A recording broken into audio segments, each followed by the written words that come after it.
Hey everyone, Pot as Sam. Welcome to part 3 of our Tamiya Full Focus 02 WRC video build. Today we're going to continue on for part 2, obviously because it's part 3. And we're going to finish off our interior. We did all the running gear last time. Some of the parts are going to cross over because we painted all this along the way with each other. The plan was originally to do one video. I ended up with 12.5 hours of footage, so I had to split it into 2. So a lot of work to get here, but I think it's worth it. I think it looks alright when it's done. So we've got quite a lot to get done today, so we're not going to dilly-dally around. We're going to cut straight to the chase and get cracking. Hey everyone, please subscribe to the channel, click the bell notifications, get notified of our latest videos, give the video a thumbs up or a thumbs down, and leave a comment. I do read and appreciate every comment you guys and girls leave behind. I may not reply to them all, but they are all appreciated. And there's a link in the description of the video that takes you to a big long list of all handy videos and a lot of the products I use in my videos. You now have the chance to support the video content creation by using Patreon or the PayPal me link in the description down below. All the videos will always remain free to watch. This is just your chance to help support the videos. Okay, so onto the interior. We've done all our running gear. Our body's all ready for polish. So we need to all interior, and we can get this project done and dusted in the next part 4. So we've got several components to cut off and clean up, different bits to paint.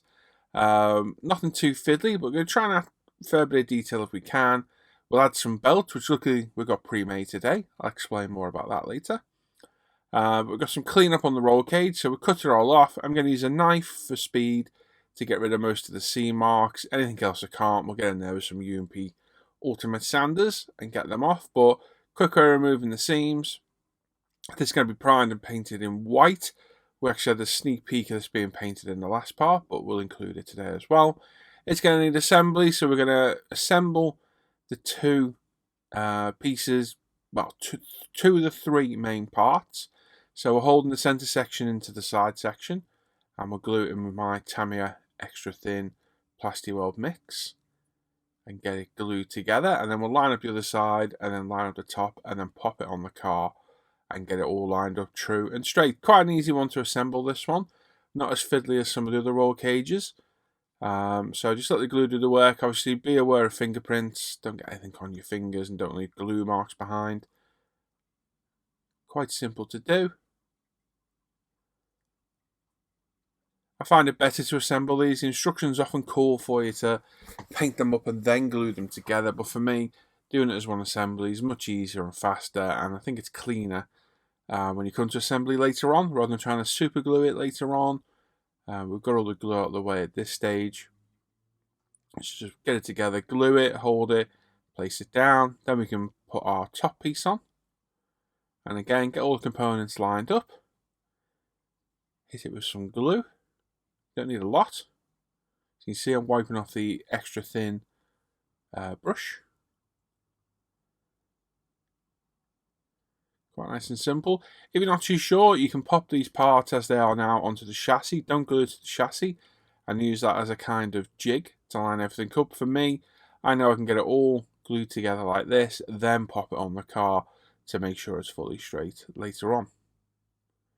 So it's going to go around. We don't need masses of glue. This isn't an actual real roll cage. We don't need the strength in it. We just need to make sure it's glued together and it's not going to fall apart on us later. Like I say, once we got it assembled, pop it into its locating holes on the body. Don't get any glue on there just yet. We do not want to glue this in place. But we get it lined up. And you can always let it sit there for 20 minutes or so to make sure it's all straight and what have you. Lots of other parts to cut off, as you can see, up the top. We've got lots on the go already. We're near enough going to empty the sprue. So get them all cut off, cleaned up, and then we get them mounted and ready for primer.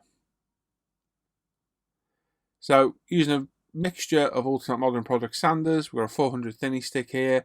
We'll use the grey sponge, the buffer, the polisher, and get them all cleaned up, get those sprue locator points sorted, and we can get it mounted, ready for paint. So just go around, obviously do as good a job as you can cleaning all your seams up or your sprue locator points. It can be quite prominent if you're not careful. Tamiya's quite good where they place them, like to put them on the bottom of the door cards here. So if you don't get rid of them, it's not the end of the world, but try and be as neat as possible. So with all the parts mounted up on various methods of cocktail sticks and what have you, via holes or white tack or CA glue, we can prime it. We're going to use some Mr. Surfacer 1500 black. This has been thinned about 70% with Mr. Leveling Thinner with retarder. So Mr. Leveling Thinner, the retarder's already in there. We don't need to mention that. We're using our Ultimate Apex 0.35 at about 18 psi. I'm just going to put a couple of light coats down. Being black plastic, priming it in black is pretty quick, so we don't need to hose it on, but we just make sure we get all the angles and recesses. There's a couple of parts I wrongly sprayed primed in black, so we need to go back over with white primer, and for this we've got some Tamiya fine surface primer out the can, decanted, off-gassed and thinned. I do this in bulk. You can see the bottle to the right. Very importantly, you off-gas it so your bottle doesn't blow up, because it will. And then we thin this about 20% with Tamiya lacquer thinner with retarder. So yeah, we wrongly primed the door cards in black and the internal parts there. These need to be painted in the same white we're going to do the roll cage in and the chassis. So I've gone over it. You can see how well the white primer covers over black. Really does go down well. Again, 0.35 Apex, 18 psi, and a couple of light coats, and we're done. After this is dried for a good few hours, we come back in with Tamiya LP5, and we're going to give all these parts a couple of coats to give them a nice semi-gloss black finish. The seats we're going to do in textured black paint. I didn't microballoon these today. I want to see the difference between microballoon seats and just textured. If you remember last time we microballooned them on, let me think, which car was it? I've forgotten now. The BMW is what we did it on. So I just want to see the difference and see what works best. We've got some Tamiya TS26, again, spray can, decanted, thin, same as the primer before. Same airbrush, Ultimate Apex, 0.35, 18 psi. A lot of people ask, why do I decant? Well, I've got loads of the TS sprays. Before Tamiya did the LP range of paints, I stocked up on loads of them. They're a very good paint. They're a very reliable lacquer paint, as the LPs are, and they're readily available everywhere, and I've still got loads here, so I will be using them. Either way, if you go LP or TS, you won't go wrong. As you can see, doing the chassis floor pan coverage is really good, and then our roll cage as well. We showed this footage in the last video, but I thought I'd just roll it over today because the continuity is still here. So just a couple of light coats of each all the way around, getting all those different angles, and then our door cards as well. So I found the TS sprays, I like to go on a little bit wetter. You tend to get a better finish. So first, second coat are quite light, and then we build it up to a final wet coat. I'm not hosing it on, but getting enough of it down for it to self-level. Vallejo Modeler Silver now, and we're going to detail paint some of the interior parts. So we've got our handbrake here. We're just going to detail paint some interior parts using our brush. We've got a Winsor Newton Series 7 brush. And this Modeler paint paints beautifully straight out the bottle. The metallics are very, very good. I really do need to add a few more to the paint range. Only got this one for now, but they cover really well at the bottle. They don't need thinning, in my opinion, and very highly pigmented and look really good. Like I say, we're just going to pick a few parts using the kit call out for the colours, and very gently paint them. Only need one coat with this stuff. That's how well pigmented it is. So just brush it on. Try not to go over it too much. Make sure you got your coverage even, and then put it to one side to dry. Like I say, very good paint. I don't rate the Modeler as a paint really for anything else, but for this, it works really well. Now we've got Vallejo Model Colour, which is their brush range of paints. This is the black. We thin this with a drop or two of water, and we're going to paint the roll cage padding. Now you can mask this off and brush it, airbrush it should you wish. It's a very fiddly thing to mask up. So for me, we are going to brush paint it. Again, if you should leave it as separate parts, like we were talking about earlier, it would be a bit easier to mask up. But for me, brush painting it, not too much trouble as long as you're neat. And even if you're not, because we're putting a water-based paint over a lacquer-based paint, the water-based paint will rub off pretty easily. So you can use that to your advantage. If you are a little bit messy, you can get a cotton bud in there or a toothpick, cocktail stick, and remove the excess paint where you don't want it. So pretty forgiving paint. One of the benefits of using lacquers and water-based paints together. You can get them off each other. But a couple of light coats on this. Like I say, thinned with a bit of water. We've let it dry, give it another coat, and then we're going around now with a pointed cotton bud and just removing any excess paint from any areas we don't want. And if we can't get them with a cotton bud, we get in there with the pointed end of a cocktail stick, and it just wipes off really easy like so. Now we've got a drill in the back of the car, and it calls for blue. So we've got some LP, let me have a look, 6 it is. I'm just going to carefully brush it on. Now we are putting lacquer over lacquer, so we just need to load the brush up, drop the paint on, don't go mad brushing it, and it will cover just fine. If you repeatedly brush over it, you'll just burn straight through the silver lacquer paint underneath. But if you do it this way, it works very, very well. You're probably better with a water-based paint, as before, or enamel, using opposing paints on each other. But I don't really have any issue doing this. It seems to work perfectly fine for me. Like I said, as long as you load the brush up, you're not repeatedly brushing over, you shouldn't really have any issues. So some nice careful painting here, and we can get this part detailed up. Again, with the model silver, we're going to add some detail to the steering wheel and the dashboard. Now I did try to use the silver pen on the bench, made a god awful mess of the dashboard, so resprayed it black again. The pens can be a bit hit and miss on how much paint there are. These are actually paint marker pens, and it can often flood the area where you're trying to paint. So rather than getting a nice precise point, you're just going to flood the paint, go bleh, all over the part, and that's exactly what I did. I was going to leave it in, and I thought there's no point. It didn't make a huge mess. What made the mess was me wiping it off afterwards, because it went right back to bare plastic. So I resprayed the dash, and we touch it up a bit, as you'll see, using paints and cocktail sticks. Now, door cards paint has dried. The TS26 white has dried, so we need to mask up the centers now to paint them black. So we've got some Tamiya 1, 2 and 3mm tape, and we're just folding the edge of the door card using cocktail sticks to burnish it down, and then we'll mask up and then fill all the outer areas so we can paint this black. And there you go, masked up, ready for some LP5. Nice and neat, mounted, ready for paint as well.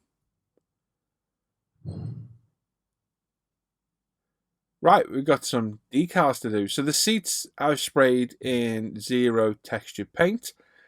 I lost the footage. I've got no idea where it went. I had, combined with the chassis footage, 12 hours of footage for this, and I had to trawl through it all twice to find the footage for each video, because I painted everything together in one big batch, and I'd either forgot to click record or I deleted it along the way by accident. So apologies there. You've seen me spray the textured paint before, so if you want to go back to another build, and you'll see me using it. So the carbon decals for the back, thoughtfully given to you by Tamiya, and even more thoughtfully spread into 3 parts. So these fit a lot better than the single parts you used to get with Tamiya kits, which are always a bit of a nightmare. And I used to actually, well, cut into 3 myself. Now they are going to need snipping in places. So on the harness holes at the top and just at the side, you can see the creases where the creases form. We're just going to snip them, and that way we can get it to lay down flatter. So take your time here, there's no rush. So what we're going to do, we're going to get it laid out flat as possible, get it all lined up where it needs to be, and then get our brush with our normal Ultimate decal solution in a minute. This is just a brush with microset on, and we're just going to get all the decal down. Microset I use to get the decals in place. To set them, and using UMP normal, like I've just grabbed there out the bottle. The bottle? Ooh, the bottle. Out the bottle. And we're just going to put some on, leave it for a couple of minutes. While that's doing its business, we'll put the side pieces on. And again, because Tamiya splits these up, they're much easier to get in place than when the backs are in one piece like the older kits have. So it makes life a little bit easier. Just line everything up, top and bottom. If you're not happy, take it back off. We're putting no decal solutions on yet, other than the micro set. And just get it all lined up where we want it. And then we'll hit it with ultimate normal decal solution again. And we can start the setting process along its way. And then the other side in place as well. So we're going to repeat these for 2. Now, one thing I didn't do on these seats, which I never even thought until I come to do the harnesses, was drill out the holes in the side. I did it on the other pair of seats that were about to pilfer some harnesses off. I completely forgot to do it on these. And I thought, idiot. But we persevered and we just made them look like they go through the side of the seat in a bit. As you see, decal solutions are doing their job and starting to set it. So we just hit it again with the normal, try and get rid of as many creases as we can, and then just leave it to one side for 5 minutes, and then we'll come in with the strong and get it set properly in place. So we're just working it gently. Whilst that's working its magic, we can do some of the other decals for the dashboard and the seats. We've got more decals to go on there. So they're just in some water, just doing their business.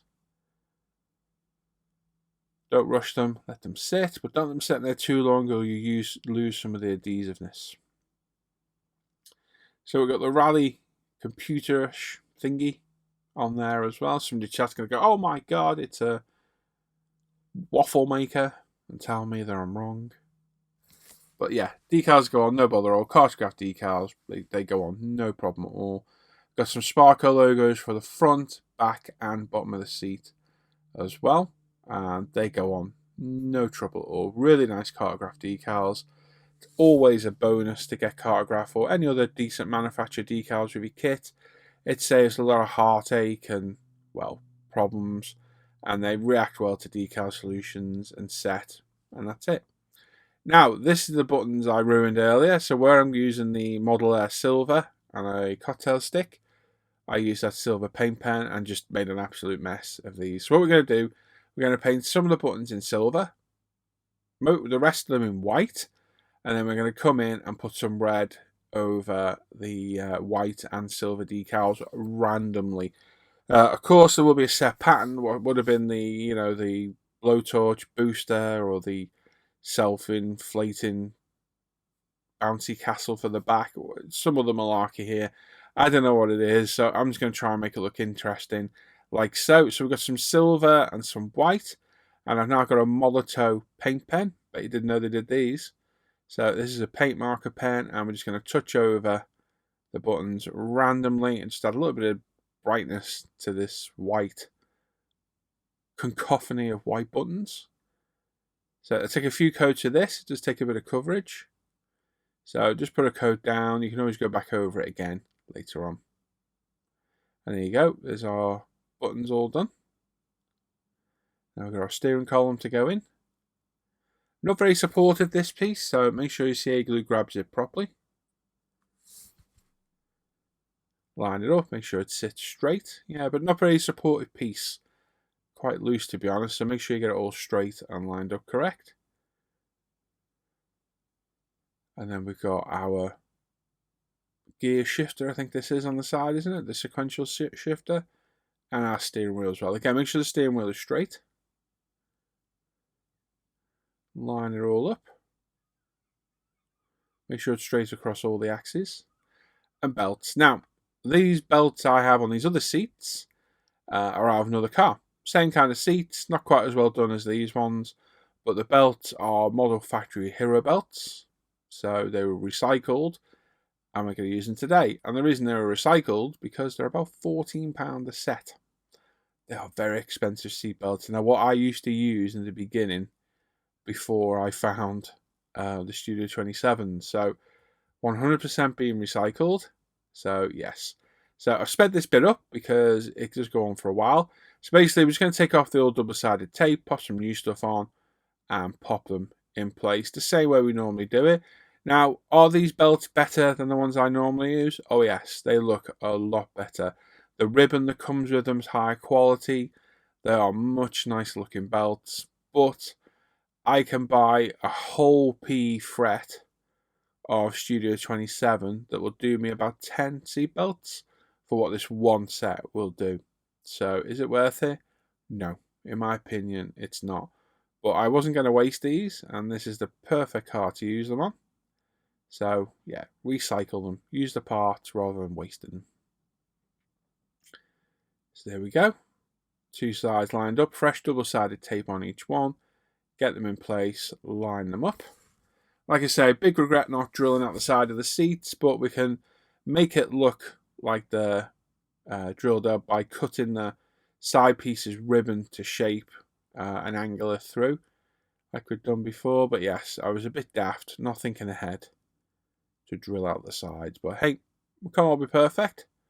Mistakes happen, but these are lovely looking belts. Very, very nice. So there we go. There's the original belts going through the side of the seat I drilled out. So if we cut it on an angle and line it up with the side of the seat where the hole would be, it gives the impression it's going through the side of the seat anyway. And just cut this one off.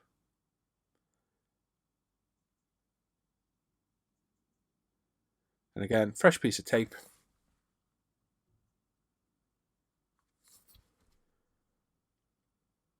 And again, we'll line it up and make it look like it's going through the side of the seat. So not all lost. Still gives a good impression when you look through the vehicle. You can't see this on the side of the right-hand side of the seat anyway, or left if you're looking from the other side. So not the end of the world. So they're both done now. They're ready to go. We've got a little part to paint up on the spare wheel carrier at the back. So we've got some Citadel white paint, thinned with a drop of water.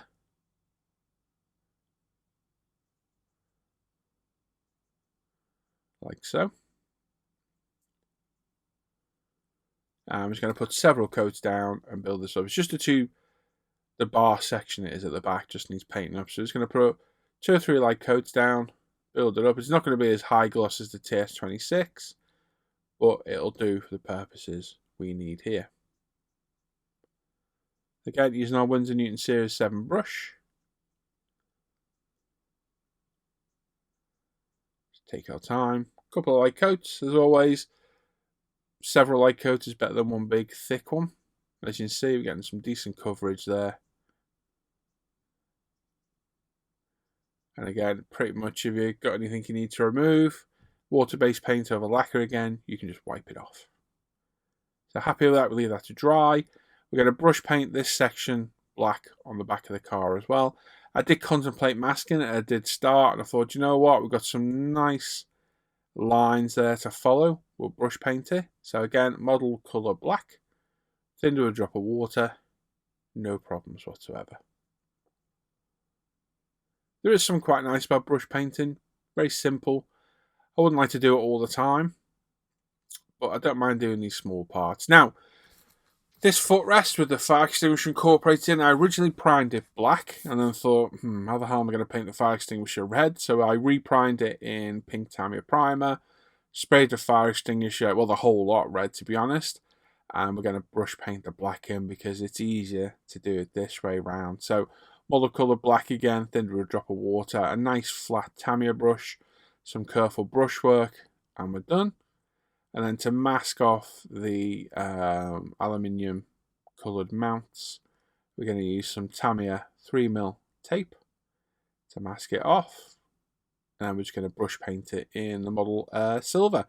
Again, could airbrush it if you wanted to. Sometimes it's just not worth breaking out the airbrush to do small parts like this. So some nice thin coats, building it up on that one and the one in the footwell. And again, lacquer paint with water-based paint on top. Any excess can be removed really easily. So if you unmask it and you have had a little piece flood through, you can wipe it off. So not the end of the world. Big fan of these model metallics. They are very, very nice to brush paint. There's a few more in the range. I do, like I said before, really do need to get some because I do use this colour a lot, and it would be nice to have some different colours in the range to use as well.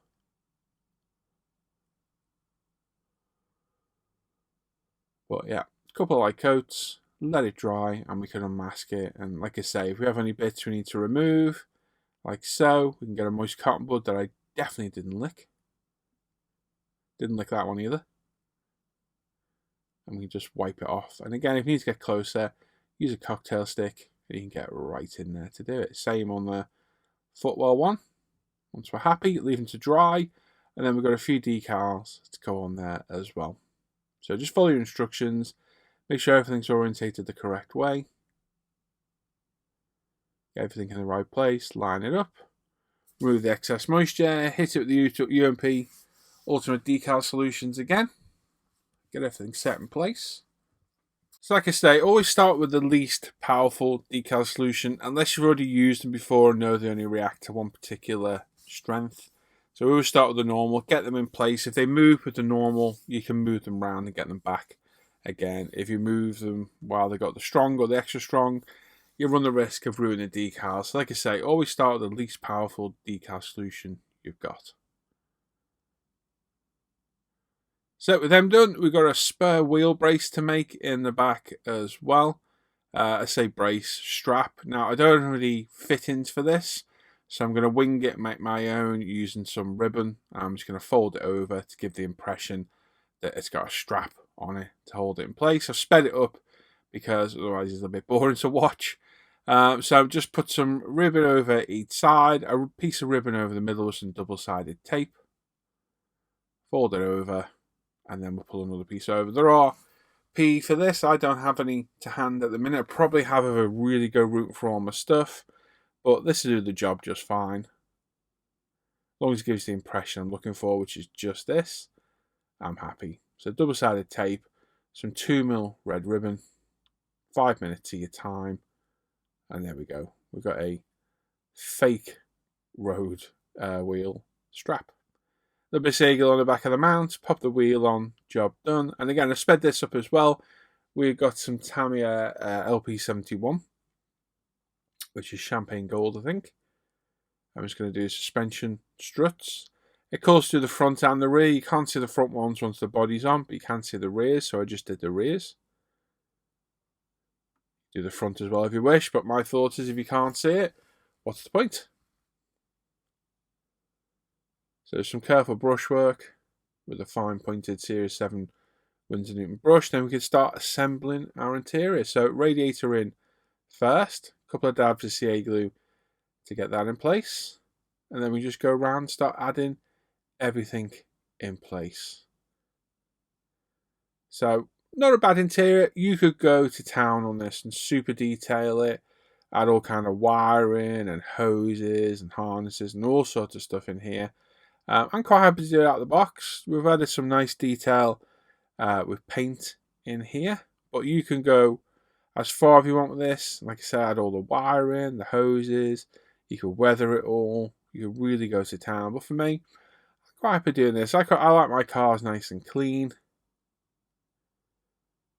Just the way I like to build. And just follow your instructions. Make sure you get everything around the right way, everything orientated correctly. And you'll be all good to go.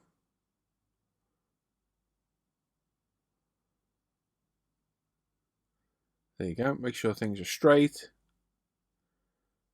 Just CA glue is all we're going to use here. Just strategically placed. Using as little as you can, but enough to hold the part in place. If you have any excess, use a cotton bud to remove it. Steering pedal box, the pedal box in place. Again, be careful you don't get any CA glue on your fingers. You don't want to be adding nice super glue fingerprints to all your hard work. Part of the roll cage, just sit in the part we hand painted earlier on.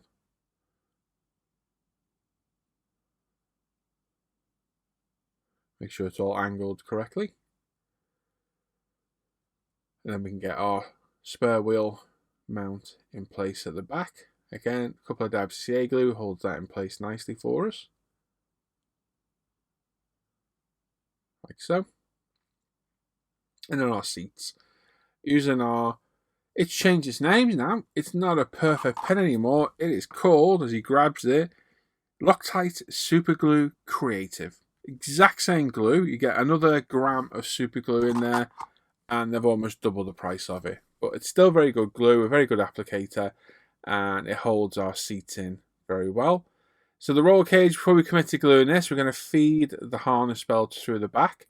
The harness belts are literally going to attach right behind the seat. So we haven't got masses of ribbon hanging around, but we need to feed it through. We want it now while we can. So a bit of deft work with the tweezers, the precision of a brain surgeon.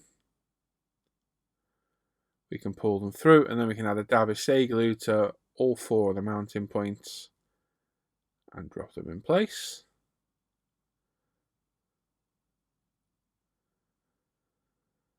Like so.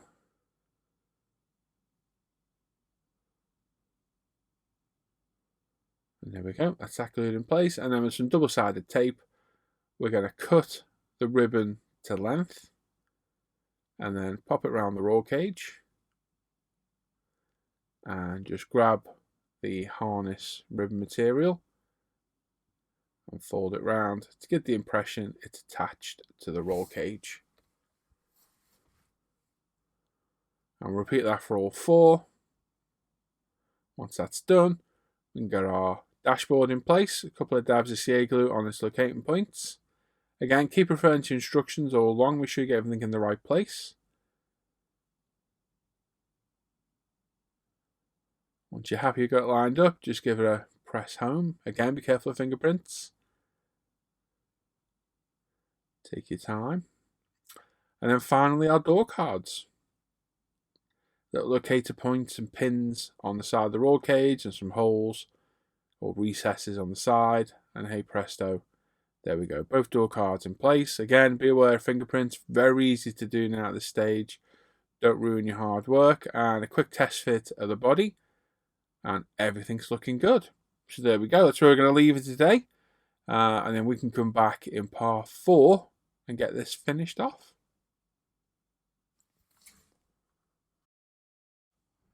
Okay, there we go, that's where we're at then. So that's come out well. I'm happy with that. Obviously, as I said, you could really go to town on this. You could add so much detail. We'll do a super detailed build at some point. I've done them in the past. I enjoyed it, but you can't really see the work you've done. It's all hidden inside, and you can't see a huge amount. But we will do one for the channel at some point. I just like building out the box, nice and clean. It's just me. I'm boring, I know. But I enjoy what I do, and I'm glad that I spend more time on the interiors and the running gear than I used to. I sold a load of older models off a good while back, and the work on them was just so lackluster because I didn't enjoy doing the running gear, all the suspension and all that, and the interior. I just really didn't add any detail to it. Didn't really add any effort into painting it because I just wanted the end product to look pretty in the display case. Everything's been video built so far, and we're nearly there. We've done a lot this year. You all get to watch and see, so I try my hardest to add a lot more detail than I used to, and I think I have, and I think my model's improved a bit over the last year or two since I started to try and do it. But hey, there's more you could do, but there always is. There always is. And at the end of the day, whilst I'm building for all you out there, I'm building for me primarily. And yeah, we'll super detail one at some point. We'll really go to town on something. I've got lots of detail up kits, and I've got a lot of planned ones as well that when funds allow, I will purchase for projects on the channel. But for now, that looks quite good. I'm happy with that. Everything's turned out well. Glad to say those Model Factory belts because they're nice belts. I wish I could use them on every build, but can't afford to use those all the time. They're far too expensive, but the quality does show through. They are very, very nice quality seat belts. So I hope you found that useful. You got any comments or questions, pop them down below in the comments on YouTube.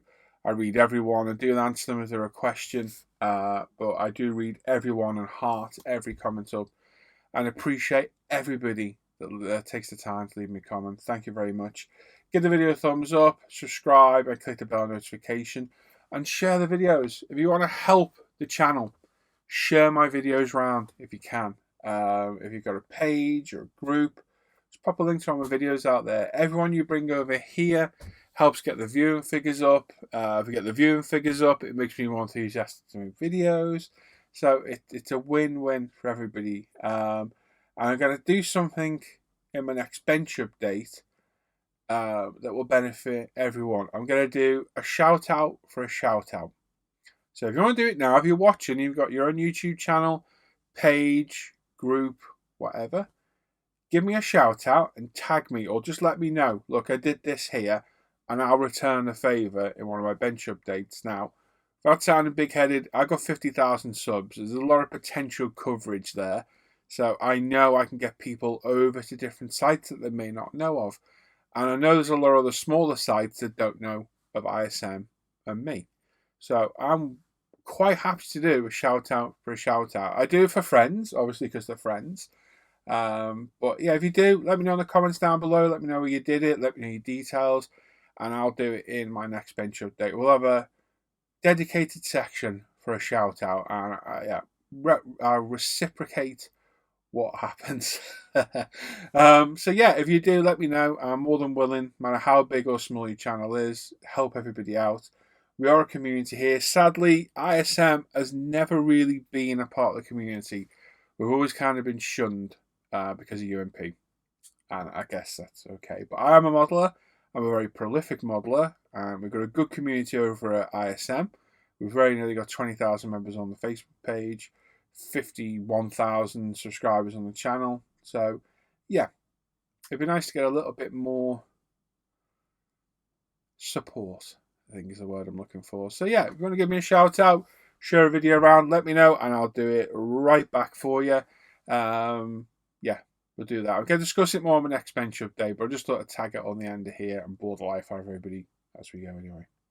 If you'd like to support future content, I've got a Patreon me link in the description down below, as well as a PayPal me link as well. And any support is greatly received, so thank you who is a supporter for the channel. Check out International Scale Model Facebook page and forum, umpretail.com. You get a lot of products I use in my videos. My Paul ISM Facebook page where all my personal model work is shared. And the Let me see, Live the Bench page, the Off Air Hangout group, and the ISMGB page as well. So thank you very much for watching today. Enjoy the rest of your day. I will catch you all later. Bye-bye.